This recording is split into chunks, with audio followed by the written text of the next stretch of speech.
Of the 64th All-Star Classic will continue after this message and a word from your local station. Coming this summer, get ready for a whole new late night on CBS. Love songs, nothing but love songs. Starting August 30th, same Dave, better time, new station. Order now and receive a handsome tote bag.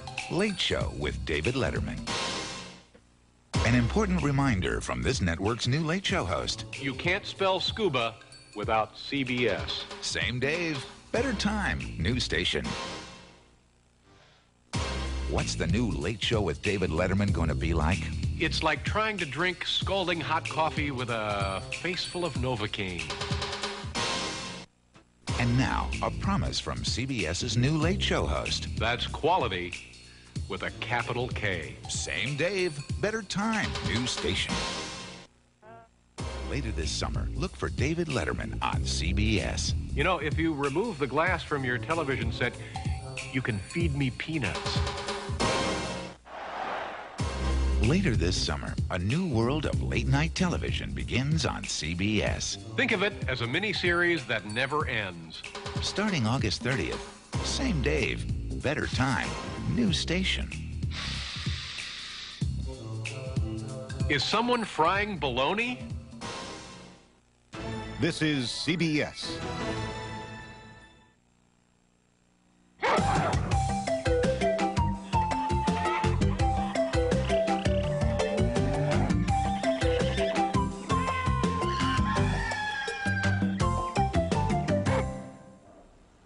So Mark and I are back 17 minutes after the hour. So look who is on the cover of Time magazine that hits the stands today. David Tan. Rested. He's ready.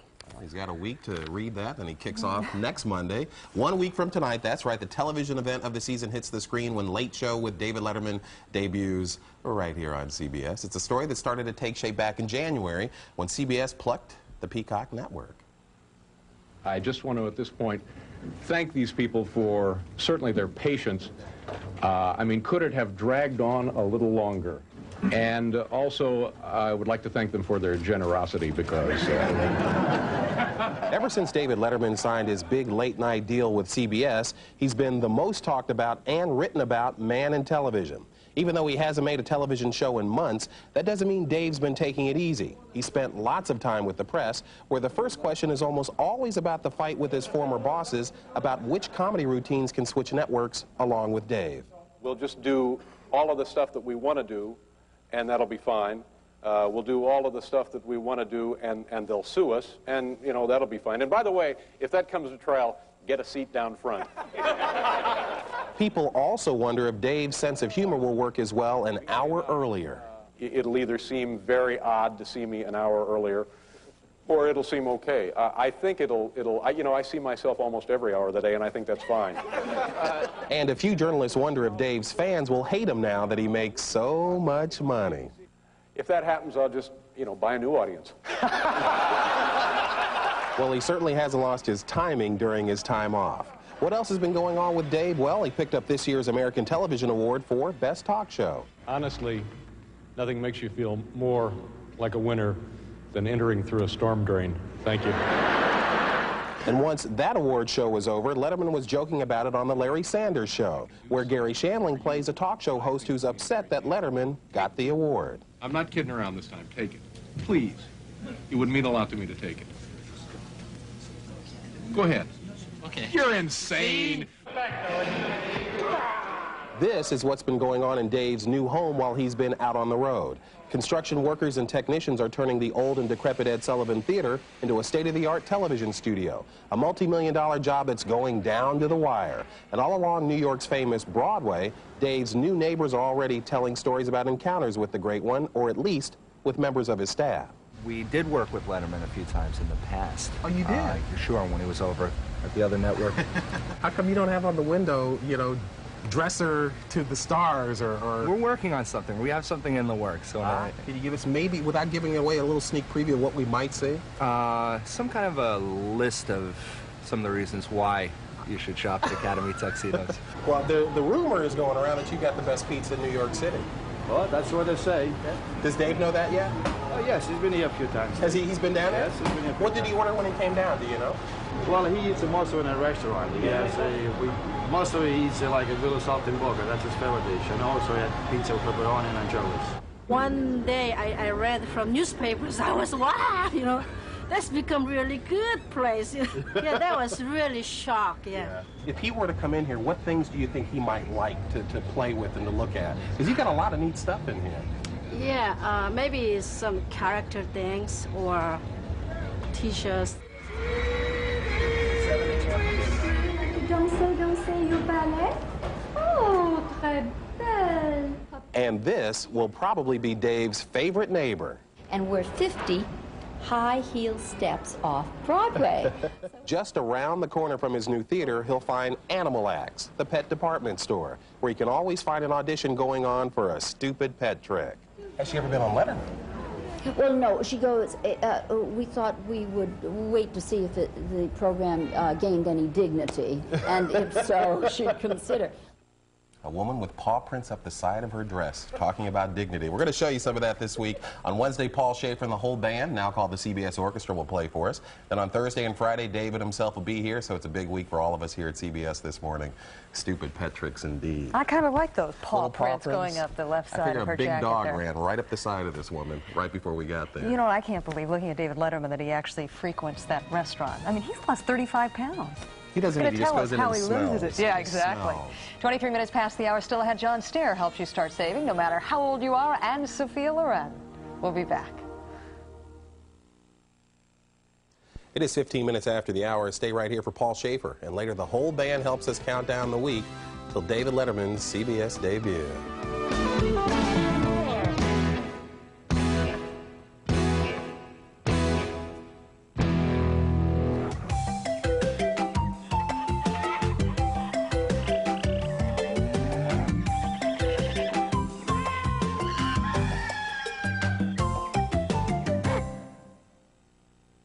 All week we've been counting down to David Letterman's arrival next Monday night on CBS with his new Late Show. Also means a return to the tube for the fabulous Paul Shaffer and his incredible band. Paul and the band put out an album while they waited for the new show to start. It's called The World's Most Dangerous Party. And Paul joins us this morning. Hi, Paul. Mark, nice to see you, as always. Nattily dressed, as always. It's a news thing, and so I'm wearing the news, actually wearing it on my body. Well, I live the news. You wear the news. We're going to get to the album in a second. One thing I've always wondered, you've had a lot of different lives on television. With Comedy Central out, we see you on Saturday Night Live. How did you make the jump? How did you meet Dave? How did you become part of the Dave Letterman experience? After the first 5 years of Saturday Night Live, on which I appeared as pianist and writer and sort of supporting performer, I spent 2 years freelancing as a studio musician, and one day out of the blue just got a call from somebody from Dave's office. Dave Letterman is starting up a new late night show. He'd like you to come in and speak to him about being his band leader. Well, I had started watching the show that he had on live in the morning, so I was very excited about the chance to go in and talk to Dave about this. Not only that, but I heard it was going to be on later, even after you know, Johnny Carson. And I thought, wow, something that comes on after The Tonight Show. This is even later. I got to be there. You know, this has got to be the hippest show. I said, this is the guy who I would want to work for. Well, that band, which became the world's most dangerous band, is on the album, The World's Most Dangerous Party. Yeah. And I say this with great respect, kooky, nutty, kind of wonderful little record here. Why, thank you very much. Tell me how you put this record together. Over the 12 years of working with Dave, people say to me, you know, I wish I could hear more of the band. You play the introductions to songs, and then you fade into commercial. I'm just starting to get into it. I wish I had a record with the whole songs. So that was the basic reason why we did it.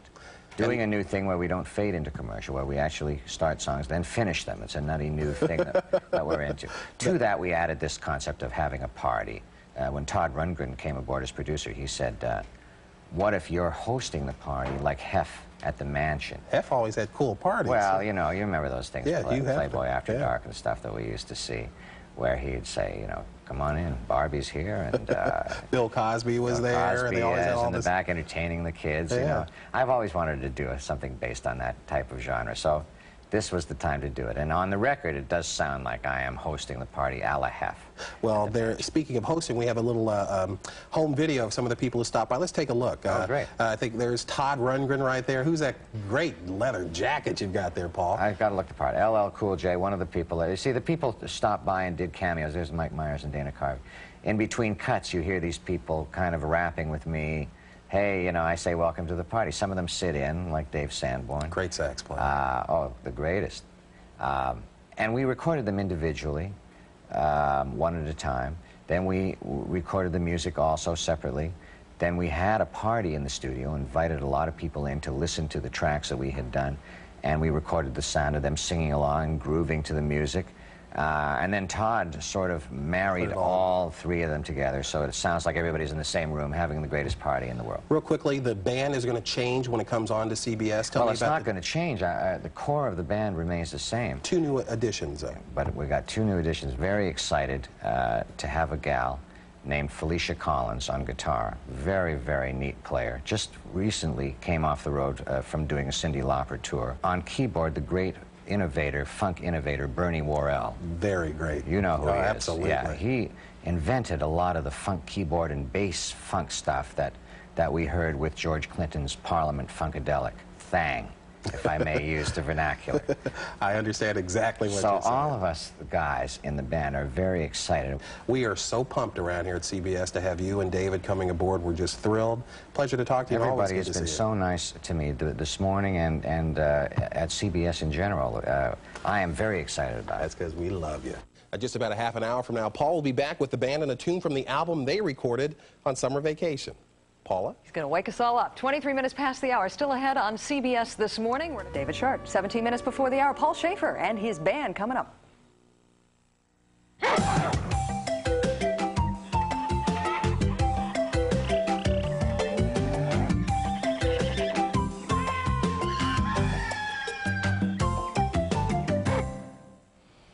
Get ready to have some laughter and meet the man himself, David Letterman, in the first of 2 exclusive interviews. That's tomorrow on CBS This Morning.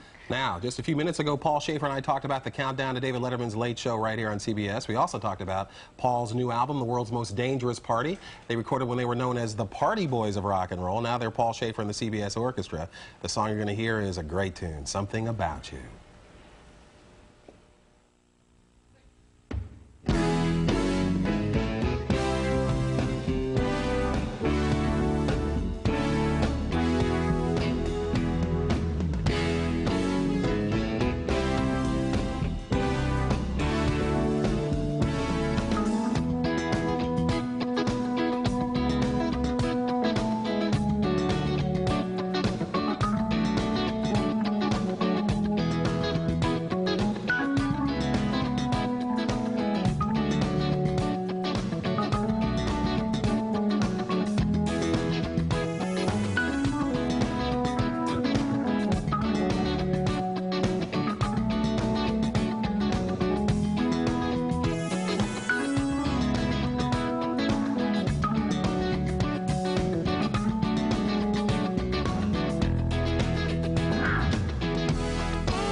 This portion of CBS This Morning was sponsored by Tide. If it's got to be clean, it's got to be Tide. He's an excellent musician, and if you get Comedy Central, he's like this guy who keeps popping up in Saturday Night Live sketches when Bill Murray's singing his Star Wars. That's Paul Shaffer in the back plinking on the piano and stuff. I got to spend a couple hours with him once as he was trying to arrange something for the two of us to do, cello and piano. I have never laughed so hard in my life. He's a very smart guy, too. Very funny, very funny. Well, I just wanted to warn you through the magic of videotape tomorrow. Harry Smith will be joining us on tape with me. We got to spend a couple hours with David Letterman as well, and he has some very interesting things to say about the build-up. And who does David ask about? Who does he keep asking about? He asked about you twice. Yeah, where's the guy? Where's the guy? But he also has some very funny things to say about potential fatherhood in the offing and how he might feel about that if he's graced that way. David Letterman, he doesn't say who the woman would be, but he does talk about what it would be like to have a kid. I'll be here watching that one.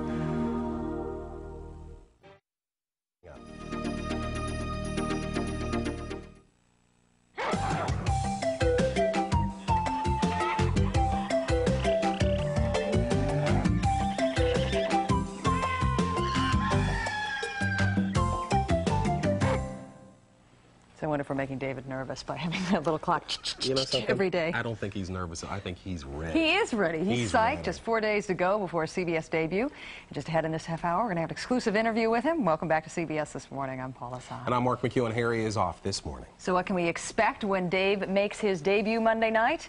What is it going to be like for him to be back on Broadway? Well, the answers and a whole lot more coming up with David Letterman. I couldn't believe his attitude when Harry and I sat down with him. He doesn't seem to be at all threatened by the amount of publicity he's getting and the amount of radars that are going to be on him. Rested and ready. He's got the three things going. Also coming up, Mel Gibson gives up his good looks in The Man Without a Face. You can catch him tomorrow on CBS This Morning. 10 minutes before the hour, just a few days from now, before the long-awaited debut of David Letterman's new Late Show right here on CBS. But this morning, Dave makes his debut on CBS This Morning. And Harry, I talked with him recently. Our first question, has he been taking it easy the last couple of months? I've been doing other things. I've had no time off. I've been doing a lot of traveling. I've been to a lot of places. I've been meeting a lot of people. And also, in conjunction with that, we moved from our old offices to the brand new offices at the Ed Sullivan Theater. So all of that has been terribly exciting and a little scary. Have the offices met your expectations here at CBS? The offices are great. Room with a view? The offices are beautiful. I'm right on Broadway. I look right down there. I can see the Great White Way. My roots, as you know, are in theater. I was in, you didn't know this, I was in the original, seriously, the original production of Oklahoma. And then Annie, Get Your Gun. Yeah. Yeah, and I was in the pit orchestra. You would sing that. I would do it all. Oh, what a beautiful morning. Exactly, yeah. That rousing, of course, the number that everybody associates with Oklahoma, that was me as a young boy. And so to be back on Broadway is a dream come true for me. We're glad to have you back. So what can you tell us about the show? What are we going to see on television? I want to know if it's going to be any different than what we've been watching over the last 10 years. I wish I could say that it was going to be completely different, but it's probably not. Probably going to be the same old thing. But, you know, that was fine. People love the same old thing. And I think too much change is a bad thing in a person's life. So we're going to sort of comfortably ease into the program to establish new viewing habits for the people who have not seen us heretofore. Yeah. Now, this legal battle has drawn on and on and on about whether you're going to be able to use your stupid pet tricks and the top 10 list. What has that been like for you to watch that from a distance? Is it funny? Yes, it is. I find it amusing because I don't take it seriously. I think that the people involved are just having some fun with themselves and also with us. Some of the elements we used on the morning show, which was a show that I actually owned. So we feel like we're entitled to those, certainly. And everything else that we did on the show, we stole from other people. So it's those other people. Works. Yeah, those other people. It's not a matter of we don't want NBC to sue us. We just want to make sure the right people sue us. Do you worry that the people who got late night will get whatever you're going to do an hour earlier? Well, let me tell you something, Harry. I was there for 12 years, and I still don't get it. So I don't think that's a problem. There's not much there to get. It's me in a suit and with peculiar-looking hair, depending on the humidity, and we just tried to do an amusing, silly entertaining show. If we have a guest on, we want them to be interesting and entertaining. Everybody talks about it. It's David Letterman. You can't sort of see it in print anyplace without it says hip and it's, you know, and all of that other sort of stuff. So are you concerned? Are you feeling pressure? No, I'm not feeling pressure. Please try to restrain yourself, Harry. Maybe just a little too much enthusiasm in that question. Been watching Mike Wallace. No, you know, first of all, I never thought of myself as being hip. I mean, in high school, not that I'm not now, I couldn't have been a bigger dork in high school. And look at me now. I really haven't grown out of it that much, Harry. So I never considered myself to be hip. Even if you want to apply that, and I'm not saying it ever applied, I don't think that that automatically eliminates everybody who owns a television set. So I'm not worried. I think a lot of the questions about this program will be answered early on, very, very early. Like the first night? Sure. We'll be judging from here. David, nice to see you. Thanks, Paula. Nice to see you. We probably don't have to remind too many of you that the Late Show with David Letterman debuts Monday night Where's at 11:30 the weather guy? Eastern When's Time. the weather guy Mark McEwen, on? he's not around right now. He's outside of the studio. But that is Eastern Time, right? Right. You got that right on CBS. We're going to continue our discussion. Is the weather guy coming or not? Will the weather guy be Stop here? it! Just because you used to do the weather, right? That's so you right. want to take a stab on the weather board? Do you have a fat weather guy? No. No. You got a very talented have him beef this man up. He wants to do the weather, he said. So one of these days you're going to have to give him that weather board Dave, back. you can have it. I'll help you beef up and I'll beef down with you. You know, he followed me once at Catch a Rising Star on stage when I was doing stand-up. One of the most terrifying moments of my life. I would have been completely intimidated. Great fun. Now this guy is shrinking. You can't believe he is like 35 pounds lighter than he was 3 or 4 months ago. Wait till you hear what he eats. Weight doesn't disappear from the planet, it just gets redistributed, is what happens. Here and here. You got it. Tomorrow, part 2 of our exclusive interview with Dave. We ask him some pretty interesting questions over the next couple of days, like kids, for example, and getting married. Wait to hear what he has to say. 5 minutes before the hour. Stay with us. This portion of CBS This Morning was sponsored by Post Grape Nut Cereal. Breakfast with grape nuts helps keep you going strong all morning long.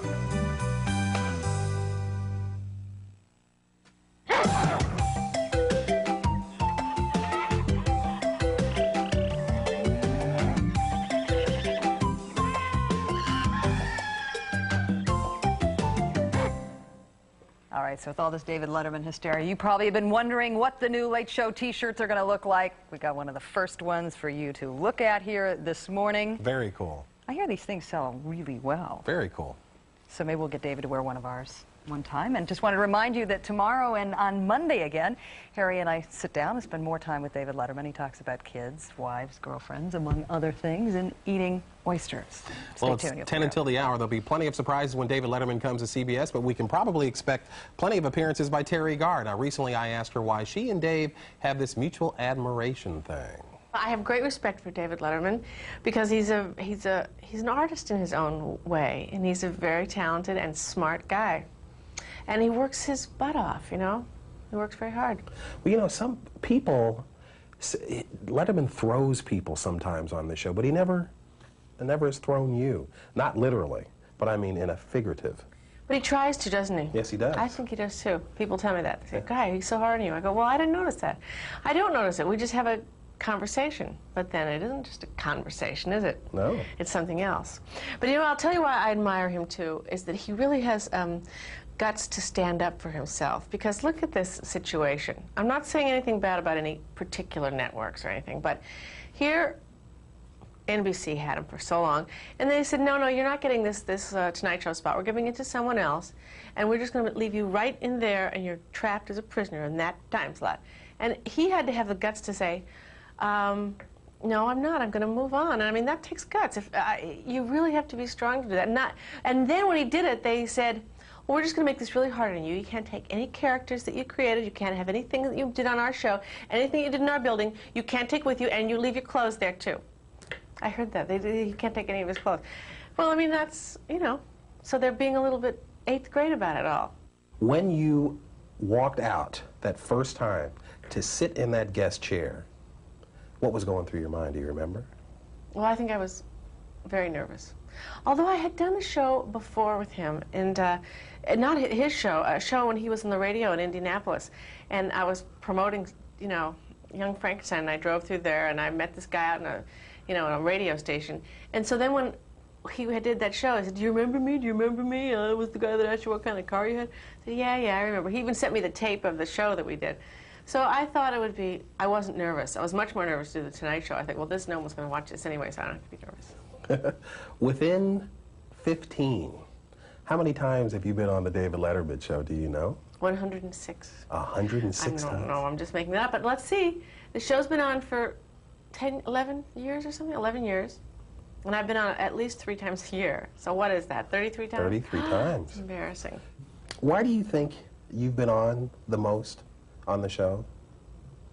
I think Connie Chung has been on the most. Nah, okay. Why do you think you've been on in the top I like Connie. 3?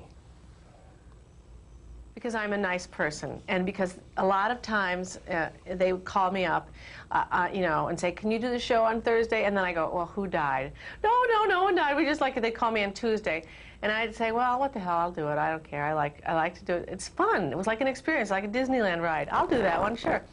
But then so many people told me, "Don't do this. You're just ruining your career by doing this show too much."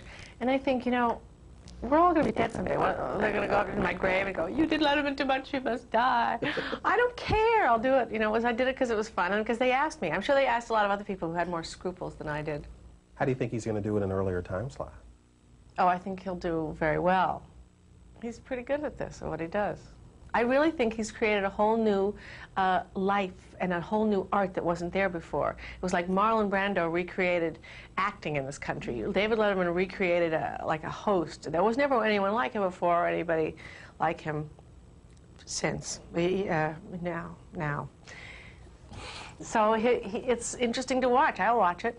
It's like watching a train wreck. Not really. No, it's like watching something you've never seen before, an alien. Believe it or not, Teri has not been Dave's most frequent guest. That honor goes to sportscaster Marv Albert, and she's coming to CBS as well. She's going to be on Good Advice with Shelley Long this season. She's going to play Shelley's sister. So we get Dave on this network, we get Teri on this network. It's the right network to park your body in. She's front a lovely she lady. Is so funny. Lovely lady. Way to go, Teri. Let's see how many weeks it'll take to get her on the show. Maybe the 3rd day? We'll Should see. be, 5 minutes before the hour. We'll be right back. And be with us tomorrow on CBS This Morning for more with David Letterman and Mel Gibson as well. Have a good day, everybody. See you in the morning.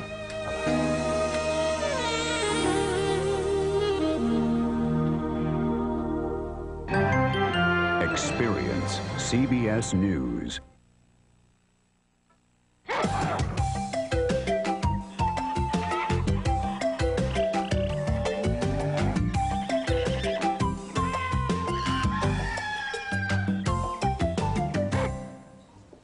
So I wonder every morning that Dave's watching this if we're making him nervous. He says not. We're getting psyched. He Reggie starts on Jackson, Monday. bottom of the 9th, he wants to hit the pitch. You're right. And I hope he does. Good morning, everybody. Welcome back to CBS This Morning. I'm Paula Zahn. And I'm Mark McHugh, and Harry will return on Monday. We're going to be bringing you part 2 of our exclusive interview with Dave this morning through the magic of television. Even my partner, Harry, is here, even though he's probably sitting frying on some beach someplace in the Hopefully he's asleep. in this country of ours. And the Late Show doesn't even start until Monday night, but you never know it. To judge from the fans who turned out for rehearsal, we'll talk to some of them in just a couple of shakes. Now here is what is happening at the top of the news this morning today. For a chance to see The Late Show, even if it was just a rehearsal, this morning some of those fans are with us. Veronica Harris is a graduate student at the University of Maryland, and Dave Woodward is a broadcasting major at Ohio Northern University. Good morning to both of you. Good morning. Hey, Veronica, I went to the University of Maryland, so I feel like, oh, absolutely, College Park. Okay, Veronica, yes. Toughest ticket in the country. How did you get in to see David Letterman last night? Well, to be honest with you, the day I heard he was going to be changing, I started sending letters and postcards.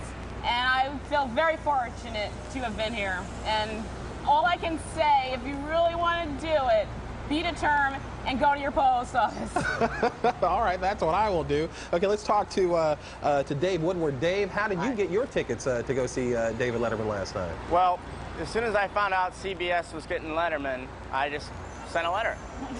And they just sent me the tickets about 3 weeks ago and just showed up. Stuffed myself in a boxcar and showed up. Ought to be young and in America, I tell you. Well, let's throw this question to you, Veronica. What do you like about David Letterman?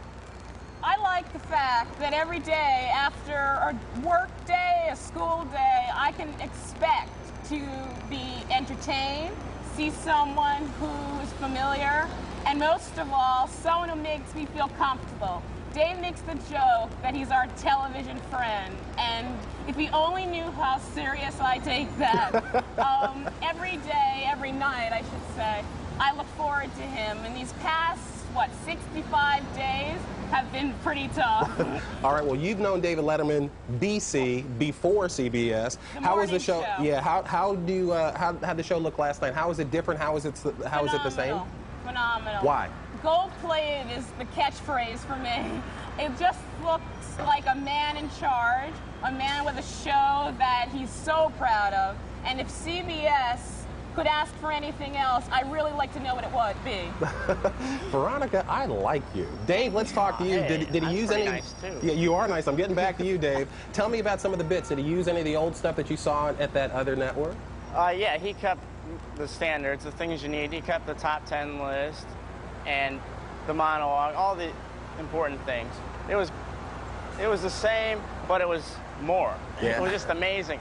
I can't imagine that even the first show would be better than last night. It was amazing. It's just the best show I've ever seen him do. Talk to me about the band. How'd the band sound last night in the Ed Sullivan Theater? Amazing. Great. Very powerful. They added 2 new musicians, and they helped it, and you could just feel it hitting you. It was just a very powerful band. What's the Ed Sullivan Theater look like inside? Because we haven't been able to show it just yet, a completed version.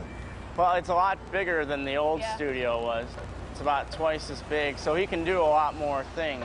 Like last night, he was punting footballs into the crowd, so it's... Into the balcony, if you were lucky to be up there. Yeah, so he can really do a lot more with it, I think. All right. And monitors everywhere, so there's not a bad seat. All right. Well, Dave, I want to mention, I like you too, okay? Just want to mention that. Dave Woodward, Veronica Harris, thanks a lot for being with us, and hey, watch Monday night, all right?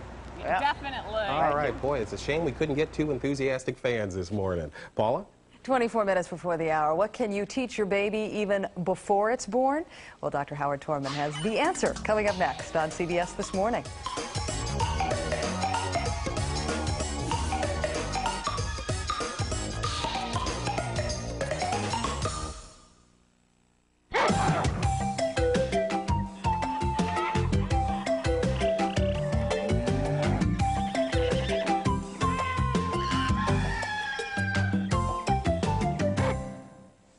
Ten minutes before the hour. David Letterman's just a weekend away from his CBS debut on the new Late Show. And this morning, in part 2 of the conversation Harry and I had with Dave, Mr. Letterman's got his mind on food. Good morning again. Harry, good morning to you and all my best. And you Paula, came nice back? to see you. Thank you very much. Can't Happy to be believe here. you came back. Happy to have you here. Are you so tired of this frenzy, this craziness? I'll tell you what, we're in a transition period because we went off the air at the old network, and now we're getting ready to start here on the new network. And you know how you pursue a schedule and everything falls into place day in and day out. It happens. A schedule forms for you by itself after a while. And that's good because you don't have to think twice. Your intuitions can go to other things. You know that your schedule is going to be A through Z each and every day, and it won't have much fluctuation. Well, now that we have been out of production for quite some time, there is no schedule, and so you find odd ways to fill up your free time. And we were out the other day with one of our, I won't mention the man's name, but he occupies a very important part of our staff. And the talk turned to oysters, shellfish generally, specifically oysters. And our director, Hal Gurney, was remarking that he knew of a Bolivian family that once a year came to New York City and went to the Grand Central Oyster Bar, which, by the way, if you come to the city, go down there. It's just great. And eat yourself silly on oysters. And he said that the Bolivian family would come up for shellfish, and they had a 13-year-old kid who would, and had, I guess only once, ate 4.5 dozen oysters. So I'm thinking, this is unbelievable, like an 11, 12-year-old kid from Bolivia just pounding himself full of oysters and getting miserably ill, I would guess. And so this other gentleman who occupies a high position on our production staff said, I could do that. And I said, you're nuts. And he said, yes, I absolutely could do that. And I said, I'll bet you $100 you can't eat 50 oysters. And I'm thinking to myself, this guy will be lucky to get 2 dozen oysters now. And he says, I can do that. And he says, it's not much of a bet. And I said, well, you were the one who started boasting. And I said, all right, $150 to eat 50 oysters. And then any oyster over 50 became a $10 bonus oyster. So yesterday, and to give you an idea how busy we've been, yesterday in my office, we sent down to the Grand Central Oyster Bar for 5 dozen oysters. That's 60 oysters. I had a few. I had like 4 oysters. I was full. So he comes in and he sits down and he's got the cocktail sauce. He eats 50 oysters. Ugh. And he said, I'm not done. So we ordered another 4 dozen oysters, and he ended up winning from me about $200, and the final count was 60 oysters. Cool, huh? I can't imagine. I think I'm glad that you're back at work full time now, David. Yeah, I don't know why I take such pride in telling that story, but, you know, it's the only story I have. Oh, it's great. You're skinny. Yeah. What happened to you? One day, inadvertently, I get on scales just as a matter of, you know, oh, scales, let me see. I weigh 205 pounds. This is way too much. I'm 6'2", I've always been thin, and I panicked because the last time I checked on scales was like 10 years ago. I weighed 172. So I've gained like 35 pounds, and I see this as a trend. I don't see that I've leveled off at 205. To me, it seems like I'm just building up steam at 205. But you were exercising. It wasn't like you were sitting around eating 9,000 meals a day. Well, that was the problem. I was running like 4.5 miles a day. And when you run 4.5 miles a day, you have this sense of invincibility. And I would go in, and I'd say, I'll have the meatloaf sandwich and the pork chops and the chili. And you and Bill Clinton. Exactly. Well, see, there's a perfect case. Here, this guy thinks he looks great because he's running every day, and he's never been tubbier. That's what was happening to me. So because I think I'm running it all off, I'm eating as much as I can because, gee, I enjoy eating. So would you like to give us the diet here this morning? You know, it's not easy. And I sympathize with people who have a weight problem, large or small, Harry. Large or small. Hey, his wife's expecting a child. Give him a break, count. David. I'm feeling guilty. So how does that simply pregnancy. Yeah, because you eat along with your wife. You have to stop. You just have to stop eating. I just had to quit eating, and so I'm down to 1 meal a day. But you know, with that blessing comes the curse. I'm always hungry. Yeah, well, what do you expect eating 1 meal a day? Can you imagine? Hungry to go on late night as well, you know, to take over the ratings. He does his carbo loading right before he goes on the air. Lots of pasta, David said he's When I first realized that I really like David Letterman, he was on The Tonight Show, he's talking about, he said, you know that toothpaste that you see around the sink? They make great after-dinner mints. You know? And I thought, this guy's a funny guy. What a novel idea. We have more of a conversation with David Letterman coming up on Monday. This is my favorite part of the interview where he tells us about getting married and eventually having kids. Wait till you see what he does when he pretends he has a little baby on his shoulders. A different kind of David Letterman. 5 minutes before the hour. We'll be back. This portion of CBS This Morning was sponsored. Well, okay, Letterman fans, our long national nightmare of summer reruns is almost over. Dave's new show, Clear the Cigar Smoke, premieres here on Channel 2 Monday night. And Bree Walker's here right now with more on that. Bree? So dramatic. Thanks, Bob. This is one of the most expensive moves in history, has to be. Letterman got $14 million to move from NBC to CBS. I talked to Dave recently about his new show and that new salary. Seconds later, bang! It's over! It's over for David Letterman at NBC, but he's just beginning here at CBS. You can't spell scuba without CBS. We've only just met. The big news came last January. Letterman was moving to CBS for a reported $14 million. Also, I would like to thank them for their generosity because... Since then, he's been the talk of nearly every magazine and newspaper in the country.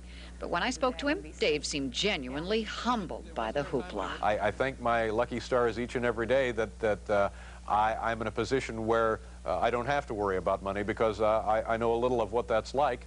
And I think one of the reasons that I have this money now is so, you know, I can help friends of mine and people I know who aren't as fortunate. Of course, that doesn't stop him from needling his new bosses like he needled the old ones. Is there anything different about dealing with CBS than dealing with NBC? I find that the spelling is better. They seem to be, and the grammar is better than the guys we used to deal with at NBC. Plenty of colorful puppets and peppy musical numbers in it. Oh, no, I'm thinking of the CBS Evening News. I'm sorry. Letterman finds himself competing against an old friend at 11:30, Jay Leno. David is terrific. As I said, he should be breathing down my neck. If I drop the ball, pick it up, run with it. But Dave thinks Leno has nothing to worry about, at least not right away. I think we'll for a time, we'll be maybe third. You know, Heidi Fleiss might do well as a consultant on your show. Boy, what do you suppose is going on there exactly? Well, I thought you'd know. Yeah, oh, sure, I'd know. Yeah, why? What have you heard? Monday, some more bits of wisdom from Dave and from his band leader, Paul Shaffer. Tomorrow night at 11:30, a special behind-the-scenes look at the Letterman show. You know, he's still just a nice guy. Wrote you a note, didn't he? He did. He said thank you for the interview. Wrote me a note. Neat guy. All right. And now an important announcement from this network's new Late Show host. I'm Dave, and I want to be your TV friend. Same Dave, better time, new station. Plenty of colorful puppets and peppy musical numbers in it. Oh, no, I'm thinking of the CBS Evening News.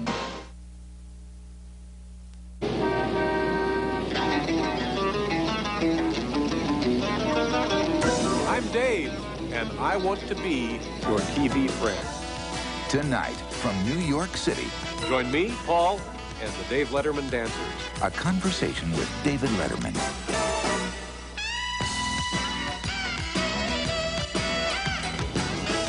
This is Times Square, the center of New York's theater district. I'm Harry Smith. Good evening. Just up the street from us is the new home of Late Show with David Letterman, the setting for the most interesting story in this fall's television season. Over the next 30 minutes, with his show set to premiere here on CBS, David Letterman will share with us his thoughts about himself, his comedy, and how a guy from the Midwest ends up on big-time TV here in the heart of New York City. We're ready. We're gonna roll. 1, 2, 3, 4. Record. I'm sorry. What's your point? Let's wait till the microphones are on, and then really talk it out. We're gonna speed. Anytime, Tony. Anytime, Harry. This is great. This is cool.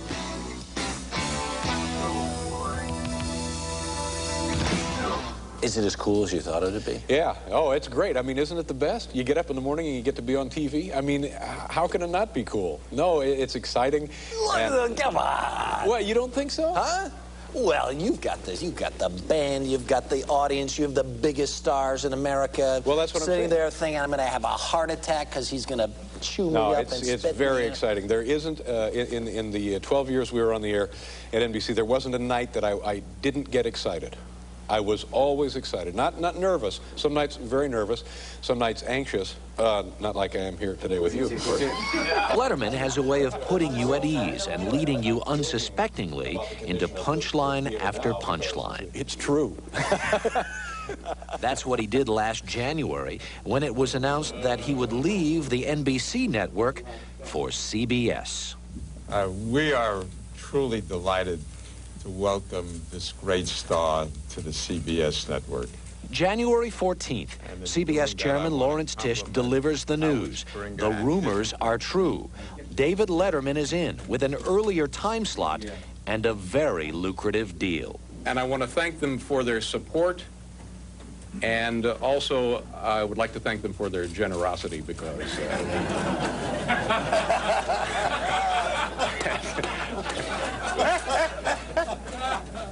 This deal certainly would have put a smile on Jack Benny's face, even in the condition he's in now. He would have. By July, Letterman was in Los Angeles, ready to meet the press for the first time since the January announcement. I've been reluctant to meet the press.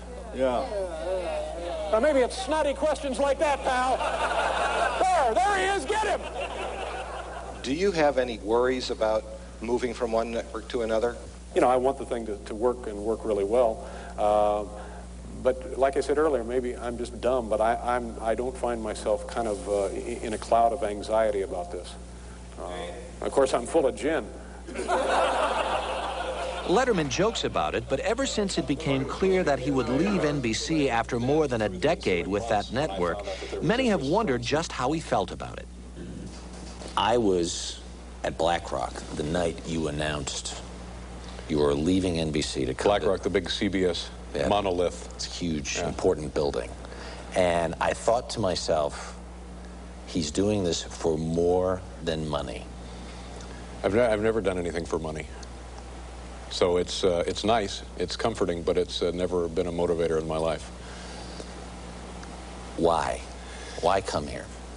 I've been very lucky because there was a time about a year ago when NBC chose Jay Leno to host The Tonight Show. It seemed to me that I was superfluous. It just didn't seem to me to make any sense to have Jay Leno doing an hour of a talk show, and then I would come on afterwards doing an hour of a talk show. And I really felt like, you know, maybe my time had come to step out of network television. And I wasn't happy about it. It just seemed to be the reality of the situation. So then, through the ensuing months, when I found out that there was interest from CBS, I became cautiously optimistic. I didn't want to take a job anywhere else. I listened to a lot of people who had unbelievable offers. There's a couple of guys in business of syndication of television shows, and it's the King brothers. And these guys... They're the richest people in the world. They have all the money. And they came in and they said, yeah, we'll give you a show. Everybody gets Bandlon shirts like we wear. We'll get you some gold watches. We'll get you chains. We'll get you your own theme park. How would you like that? Your own theme park. I thought, well, it's gotten silly. Huge amounts of money. David Letterman leaves NBC, his home, this place that nurtured him and loved him and took care of him. Now, wait a minute. Now, please, you're talking through your head here. There was not a great deal of love at NBC. Are you hungry for the competition? I'm hungry. I'm describing myself now. I'm like a fighter. I'm eager to try and do a really good show. Because that, to me, is the, you know, your work is your ultimate satisfaction. Not the ultimate satisfaction, perhaps, but it certainly makes the day nicer if you think you're doing a good job. So I think we're all eager, all hungry, to use your word, to get on and do a nice show and to show a bigger audience what we think is a pretty good show. We hope. You know, we're going to try very hard. Do you feel any pressure? Actually, I'm getting hungry now. Could I have a BLT? Let's do like a cooking deal.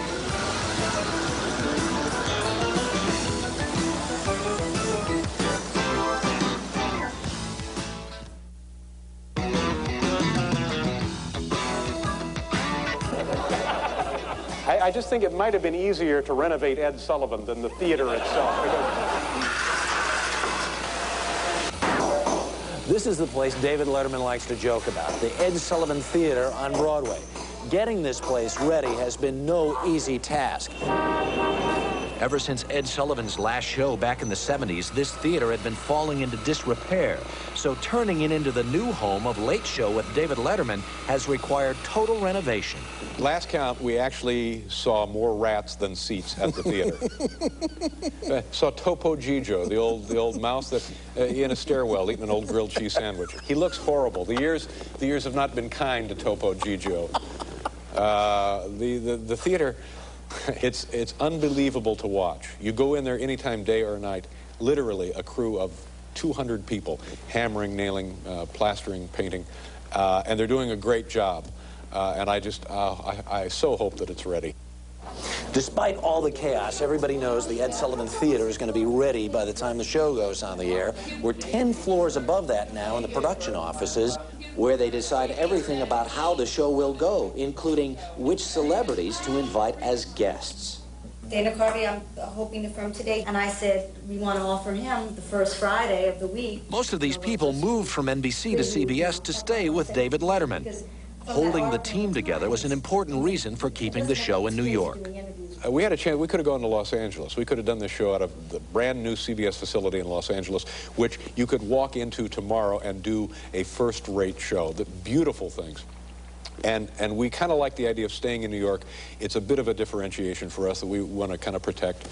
And also it would have required 40 or 50 people moving to Los Angeles and living somewhere near Barstow. I don't know. So we decided to stay here, and the writing staff is coming with us, the talent staff, the people who research and book talent and prepare the segments, all of those people are coming with us. I think we're about 75% of the people who were with us at NBC are coming with us to CBS. Paul Shaffer? Right. Returns? Yes, yes. In his same capacity? Oddly enough, he's running camera for us on the new show. Okay. So he'll be with us, but it's a little different job.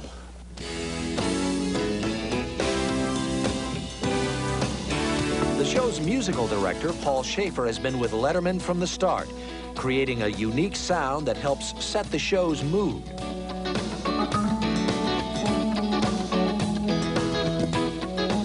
Does the band change? I'm adding to the band. I have the same 4 guys as the core guys. I'm adding 2 new guys. Yeah. Second guitar and a second synthesizer player.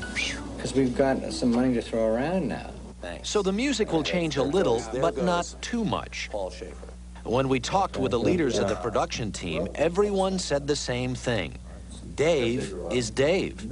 Why mess with success? When we're doing our jobs properly, we're serving him. We're booking the show to his liking. We're designing the show to his liking. And he's somebody who has a very definitive sense of what works and what doesn't work for him. He is extremely funny, and in a sense, Dave doesn't really need writers. So what you have to guard against is falling into a situation where you start to write things like, well, give Dave spoons, he'll be funny with spoons. And the fact of the matter is he would be funny with spoons, but that's not exactly an idea. Well, let me just jot that down. Give Dave spoons. Just gave away the idea for the first show. I just think spoon bit. That might not be so bad. What about, is it for you technically? Is it a different show to do at 11:30, 10:30 versus the old late night show? Yeah, there's a great fear that you're going to have a big barn of a place and people will come in and say, oh, you couldn't get a laugh in a place like this, but you could be able to get laughs in this place. The ceiling's been lowered. Someone says something about getting laughs? Oh, I'm sorry, this is Rob, our head writer. I didn't get the memo on that. No, this is not the time to drop a bombshell like that. Right, yeah. Is there a sense, new network, new opportunity, we can show those guys, we're really the ones who ought to be on television at this time? Yes. No, we wanted to be on at 11:30 for a long time. And we're very excited about it. And more people will see us, and more people will hopefully like us. Is there a sense among you about competition? I mean, we're well aware of what they're doing, but does it worry us? Bring them on. I want to get Koppel. Yeah, I want to kick his ass also. All joking aside, the Letterman team has had to deal with some controversy these last few months. NBC said it owned the rights to Letterman's show. Much has been written this summer about the disputes between the networks. I understand NBC's position. In owning the show, they feel that they own every aspect of it. They own my socks. I have an artificial tooth. They own that. They own every element. They own the format. I understand them saying all of that. And from just a reasonable point of view, I understand somebody making that claim. If they say, absolutely not, Dave, you can't use the artificial tooth that you used on NBC, fine. They can have the artificial tooth. What makes you nervous? What makes you anxious? My own shortcomings, my own ineptness, my own limitations. When you realize you're in over your head, when somebody says something to you and it occurs to you that you haven't been listening, and then you think, oh, geez, I wish I had been listening, because I'm not the smartest man on television. I'm not the funniest man on television. I ought to be able to pay attention. But, there are those circumstances, and I've had a couple here already with you, where you're just not listening to a thing anybody is saying. And that's, to me, what makes me nervous, when I realize I should have done that. I should be better than this. Does any guest make you nervous? Yeah, occasionally. You get a guest who you see them looking at you oddly. If I sense that they're distressed, then one of two things will happen. You either rise to the occasion and try to put them at ease, and I've never done that. Or the other thing is you just kind of then both sort of feed symbiotically off each other's ill-at-ease feeling. So that's no good. Can I confess to you that the one time I did your show... I have no memory of that, by the way, Harry. I'm sorry. There's my confession. Let me get that out of the way. Backstage, and as the producers all left and the music was playing during the commercial break, it's a Friday night. The reason you were there on a Friday night, of course, was because Marv Albert was out of town. Yeah. I'm sorry. I knew that.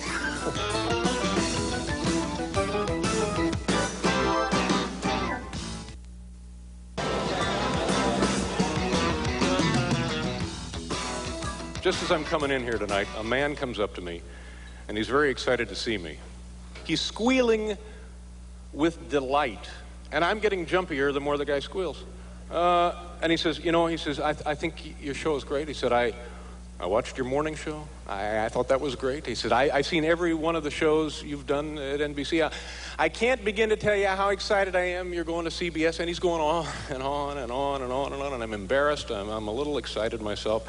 Finally, all I could really do is I shook the guy's hand and I said, well, thank you very much, Mr. Tisch, and that was it. Larry Tisch, that is, chairman, president, and CEO of CBS Incorporated.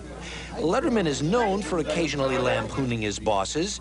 His new one, no exception. Me and Larry, down there, all over you. Like a cheap suit, pal. You're dead meat, right, Larry? Take it. When the deal to bring Letterman to CBS was announced back in January, Dave was asked whether Paul Shaffer would be coming too. With Larry Tisch looking on, Letterman did this. Oh, Paul.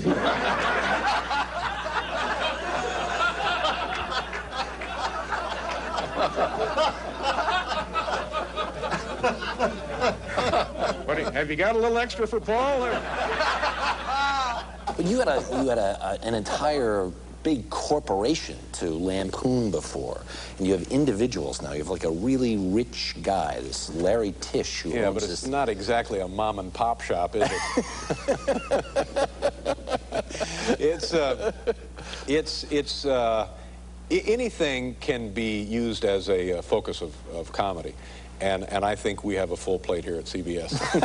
That sounds insulting, doesn't it? I didn't mean it to be that way. But it's the same situation as General Electric. CBS is now the most successful commercial broadcasting network.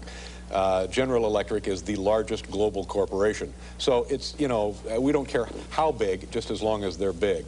And we can't damage CBS by making fun of them, just as we couldn't damage GE by making fun of them, although Lord knows we try. Little teeny tiny part of you that says, I want to kick NBC's butt. No, first of all, I think it's unrealistic to assume that we could, based on the structure of the two networks. As I said before, NBC has been a powerhouse and has dominated, and they have Johnny Carson to thank for that. Well, actually it goes almost back to the beginning. Jack Parr. Yeah, Jack Parr and Steve Allen before that, and Jerry Lester, I think, had the first version of an NBC late night show. So CBS is in second position in late night, to be sure. So there's not much I can do about that, so there's no point in feeling pressure about something you have no control over. I'm hopeful that things go our way and that after a while stuff falls into place. But I can't worry about that now. I'm more worried about eyeliner, blusher, lip gloss. Because does that change with the buildings and when you go to with different lighting? It makes it, you know, go ahead and laugh, go ahead and mock me, Harry, but it makes a huge difference to me. What did you see when you were a kid that made you think, I want to do that? There was occasionally when I would be sick and would get to stay home from school, and I wouldn't always get to stay home from school when I was sick. But if, you know, running a fever like 110, 111, then Mom would relent, and you get to stay home. A Midwest mom would just kind of break down and say, oh. And I would, we had a television set, one of these enormous things, and in those days there was like in the morning you could see, I think, Arthur Godfrey, and I got to watch these guys. And it seemed, geez, the equipment looked cool, the microphones looked cool, the cameras looked neat, and the fact that here was a guy very easily chatting with me, it seemed like, an 11-year-old boy who was delirious from fever. There's my target audience, by the way. I just thought, well, this is great, this is cool. But I never thought you could do that for a living till much, much later in my life. And when I found out it was possible, at any level, that was satisfying, knowing this is what I would like to do, and whether you're doing it in New York City or Indianapolis doesn't really make much difference. Families all over America are planning their fall vacations. Good for them. Around coming to New York, and this is not a bad idea. Stand in line to get into the Ed Sullivan Theater. Autumn in New York is maybe the best time to be here anyway. And if you can include in your trip a visit to see our show, we would be eternally grateful. There are people, believe it or not, who have not seen you. There are people who are out there saying, who is this guy? Why is it such a big deal? Why should they watch? First of all, I'm a very nice man. My heart is in the right place. We're just trying to do an hour of silly television. We want to lighten your load a bit. And I think it's the kind of thing that if you watch once or twice, you will get it. You will want to continue to get it, and you will find yourself being on my side. I think that's what you hope for generally. We're in this together. It's not me against them, it's me with them. And that's part of what makes us very exciting. It's, we want to show you why we're worth your time.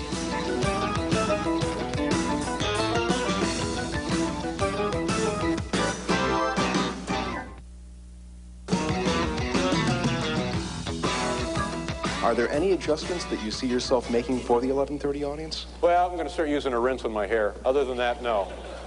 Despite all the talk about changing networks and times, David Letterman insists he is still the same. He'd like for you to think of him as just Dave, the irreverent guy next door with the uncanny ability to make you laugh. I mean, it'll either seem very odd to see me an hour earlier, or it'll seem okay. I think I see myself almost every hour of the day, and I think that's fine. Late Show starts its run on Broadway Monday night when it premieres here on CBS. I'm Harry Smith from Times Square. Good night.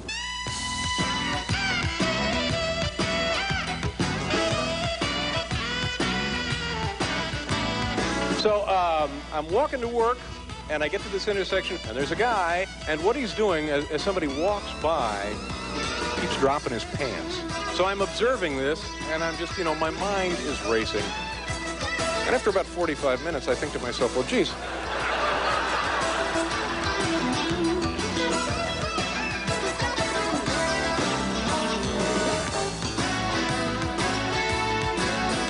One of the best things that's happened to me throughout all of this, a couple of weeks ago, this is true, the woman who keeps breaking into my house. Over the last 8 years, this woman has busted into my house a half a dozen times. I consider this to be a great sign. 2 weeks ago, this woman started breaking into Conan O'Brien's house.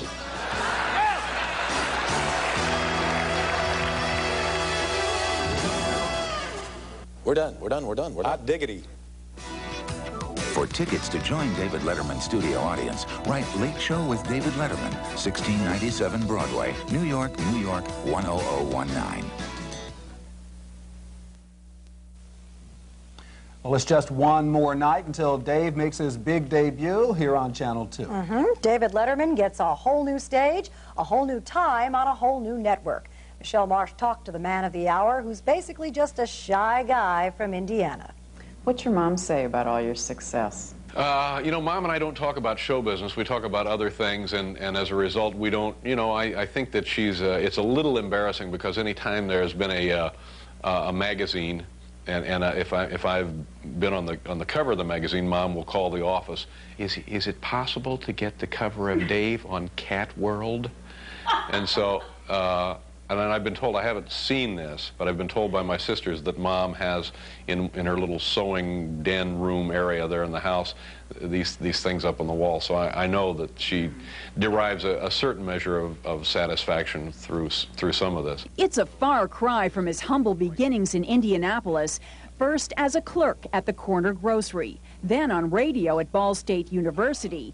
Early training for his next gig at a local TV station. In those days, you had to have a person in the booth, a live announcer, doing station identification, and you would read the sign-off, and you would read commercials and the public service announcements.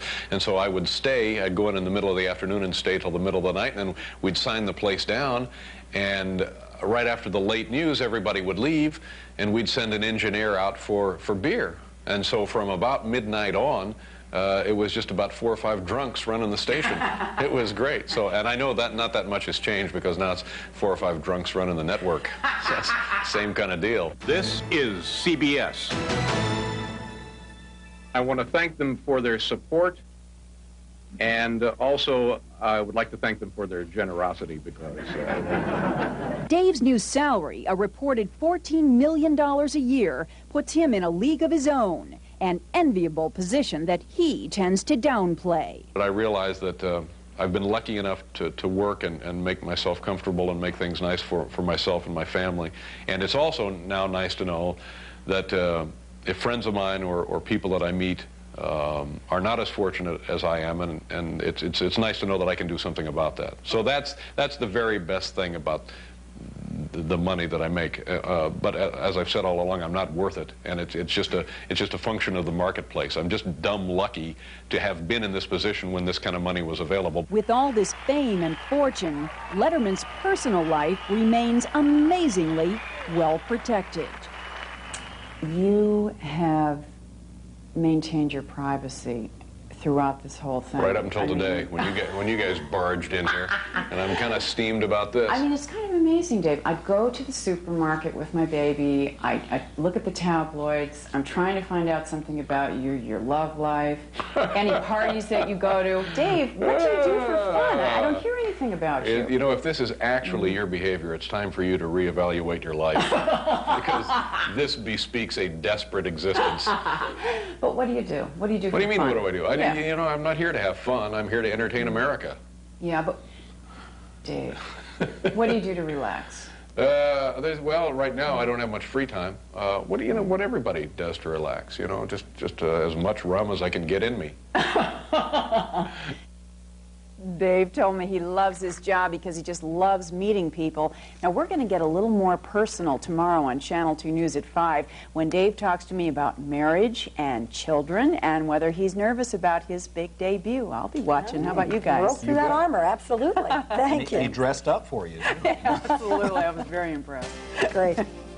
Still ahead, the Yankees in a clash with Cleveland. Did the Bronx Bombers win a solo spot at the top of the league? Rock has the answer, and the rest of the sports up next.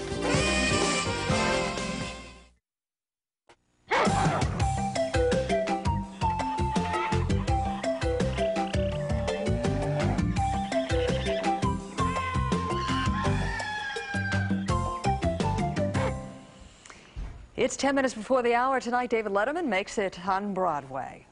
And the Ed Sullivan Theater is a place where a late show with David Letterman premieres right here on CBS. We are psyched. We are ready.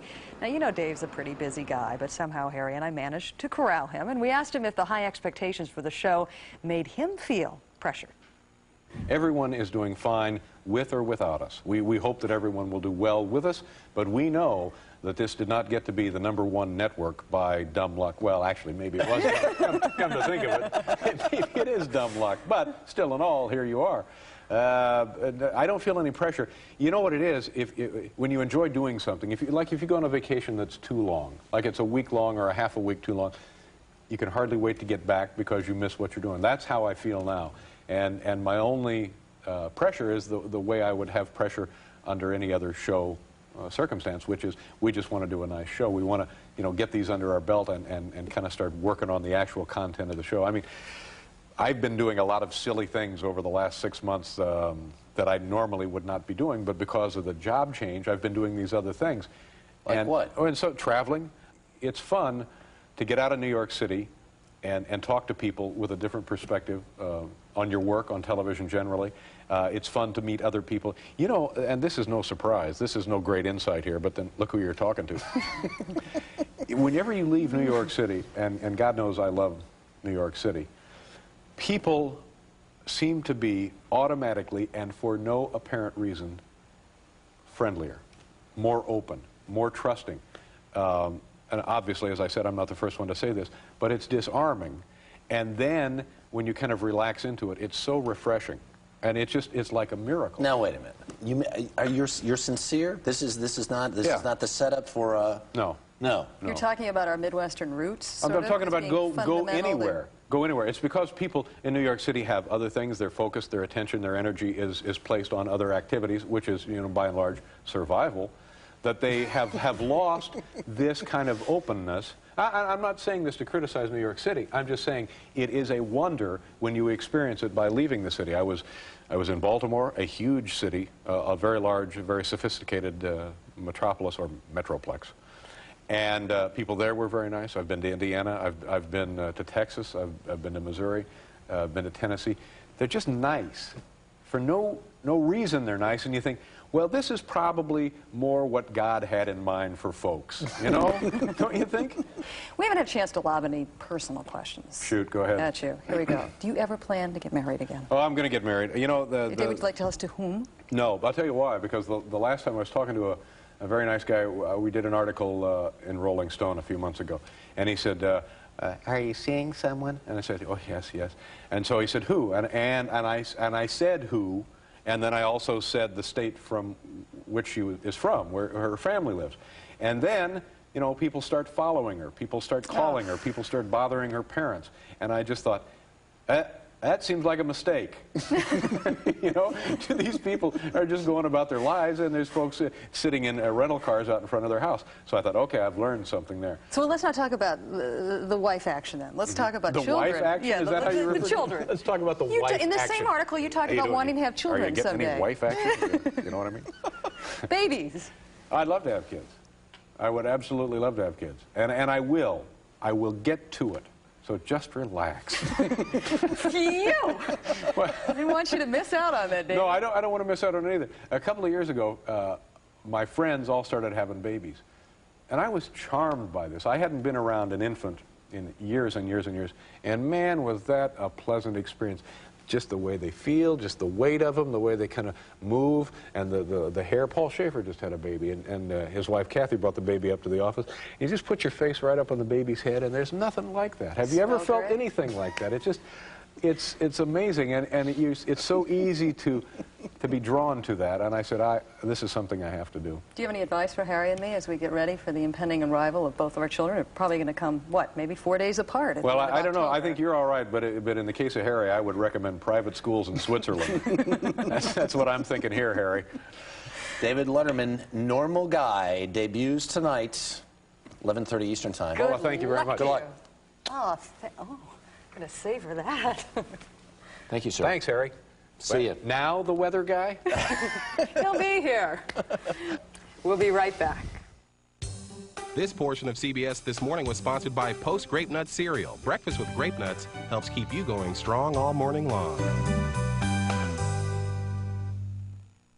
And Jay, doesn't that make you so happy? Oh, it's very exciting. You know, my name is not in the paper nearly enough as it should be. Are you sick to death of talking about the late-night TV landscape? I mean, it must be pretty tiresome. Well, not really, because each time you talk about it, you get scale, which is $512. So, hey, I'll sit here all day. It's fine with me. Well, let me ask you then. Are you at all nervous about Dave? No, I think it'll be fun, actually. I think it'll be interesting to see sort of what happens. You know, I like Dave. I respect Dave, and we're friends. If I was going against some sort of moron who I didn't like, I think you might be nervous. You know, when I watch like these cable shows and whatnot, and you see people who are, I just think inappropriate or rude or, you know, it's sexist or it's anti-Semitic or whatever, and they become popular, then you say to yourself, well, gee, maybe what I'm doing is wrong. Is that what people really want to hear? You know, women jokes and gay bashing and this and that. But when your opponent, if you want to call it that, is someone who you respect and like, I think you go into it fairly, well, if you win, great. If not, well, at least it's someone you like and you respect. What kind of changes, Jay, are in store on The Tonight Show? Well, the monologue is gone. We're going to go to modern interpretive dance. Oh, great. From now on, we will come out, and I'll be using the dance company in Harlem to help to portray news stories, and we will then act them out. Well, you in a leotard fashion. would definitely make the ratings That would be go fascinating up. to see, yes. I don't know if anything changes so much. It's a bit like that stupid chess game they play on Star Trek, you know, that three-dimensional thing. It doesn't work. You just sort of go with what works. The Tonight Show has always been desk, chair, couch. But you are doing some tinkering. Well, I guess you call it tinkering. I mean, I think the show gets looser and looser the more we do it. From the NBC studios in Burbank, The Tonight Show with Jay Leno. Featuring Branford Marsalis and The Tonight Show Band. Thank you very much. Thank you. Thank you. I'm your host, and just think in a couple of weeks, no matter what station you turn on, you're going to hear that. Hi, I'm your host. On every channel, there'll be a host. Oh, gosh. You went through a tough time, Jay, when you first This interview? Oh, started. Man, I tell you. I'm talking to Kurt. Oh, yeah, boy. you know, what can I tell you? But when you first took over The Tonight Show, I mean, things were pretty rough. You had the Arsenio Hall comment, I'm going to kick Jay Leno's bottom. Bottom. Right. Yeah, that's what it is. You got to kick that bottom. Yes, that's what Arsenio says. You know, I don't a lot. think we need the street talk here. Jay, I'm going to kick your bottom. That's right. But you had the whole debacle with Helen Kushnick. Right, you right. had a lot of people comparing you, not particularly favorably, to Johnny. Right. A real legend, of course, in the business. And that was Monday. Oh, man. Then on Tuesday it was even worse. You gotta, Do you feel like things have settled down, though, Jay, that you've kind of hit your stride? I think they seem to be. I think most people's attitude is, especially with the press, too. You know, you get hit for a year, and if you try to be classy about it and take your shots. So they go, oh, okay, well, he's still standing, so. You really have been a gentleman throughout. Well, I think the show has been stronger a year later than it was when we started. And I make my living making fun of everybody else. Good heavens, I mean, if you can't take it when people come after you a little bit, you shouldn't be in the business. You, I know, have also had a little bit of a tough, well, a very tough personal time recently because your mom, Catherine, just passed away. Right, and you all were very close, weren't you? Yeah, we used to have a lot of fun, actually. We would talk every day, and of course, you know, I would say who's on the show, and my mother never would have heard of them. You know, if it's not Deanna Durbin, well, you know. I said, well, Tom Cruise is on who? Oh, I don't know him. Who's that? Where'd you get the big stars, Ma? He's the big stars. Well, I never heard of him, and my friend Grace doesn't know who he is. You did a very touching tribute to her on the show. Well, you know, it's odd because when your life is so public, and my mom is a big part of my act, and I would talk and tell jokes, and I thought, well, gee, people read in the paper that your mom passed away, and then you're on the show a week or two later.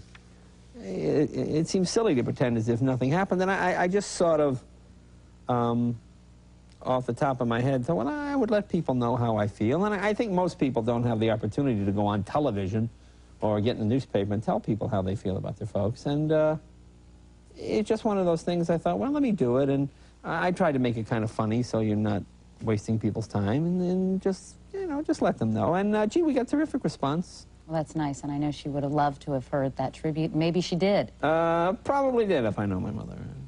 Anyway, well, Jay, we'll be watching. Okay. We're standing up for Jay. Oh, thank you. Are you standing now? Yes, I'm standing. Oh, that's How do you like that campaign? That's about as tall as we're going to get, huh? That's right. Show us your lark pack. Oh, very funny. Oh, it took you a while to get it. Oh, wait a minute, I get it. Sorry. You know. There you go. Got to be sharp. Anyway, best of luck to you, Jay. Well, it's always nice thanks. to talk to you, and we'll be watching and rooting for you. Well, thanks a lot. We'll keep our fingers crossed. And now you're right in my shot. Oh, I'm sorry. It's okay. And we'll be back. We'll be back in a moment. This is She's Today. Standing up right now. Your chin is in my shot. We'll be back. This is Today on NBC. Showtime, big time for David Letterman. In just about 20 minutes, Letterman starts taping his first show for CBS, a first show that is the first shot in a heavily hyped late-night television talk show war. It is all happening at the exquisitely renovated Ed Sullivan Theater on Broadway, and that is precisely where Channel 2's Maury Alter is right now. Hello, Maury. Hi, guys, and of course, you know, the really important people are inside now, which is why I can be here with you. But actually, and seriously, it is an exciting time. Maybe not so exciting if you're over at NBC or ABC tonight, but certainly for the people who love David Letterman, and there certainly is a segment of nighttime talk audience that does. Those are some excited people, and they've been out here all day in line.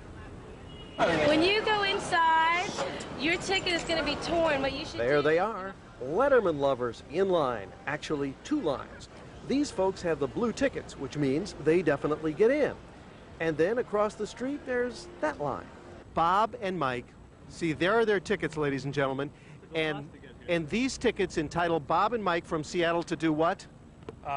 Wait here and see if there's not 400 people that show up, and we can maybe sneak on. And you came here from Seattle to do that? Yep. Is there a stupid fan segment they're doing? All right, ladies and gentlemen, the top 3, 4, or maybe 5 reasons you came all the way for Dave. Hoping I'll see something I've never seen before. Letterman on CBS. Because Dave's great. I'm sure there's a fascinating story behind this genuine butter sculpture of Dave. Why would somebody come all the way from Bay City, Michigan to see David Letterman? Well, David Letterman is worth the trip. He's our great comedian, and we've followed him through his whole career, and we're real anxious to be here for the first show. If he doesn't do a stupid pet trick, are you going to be upset?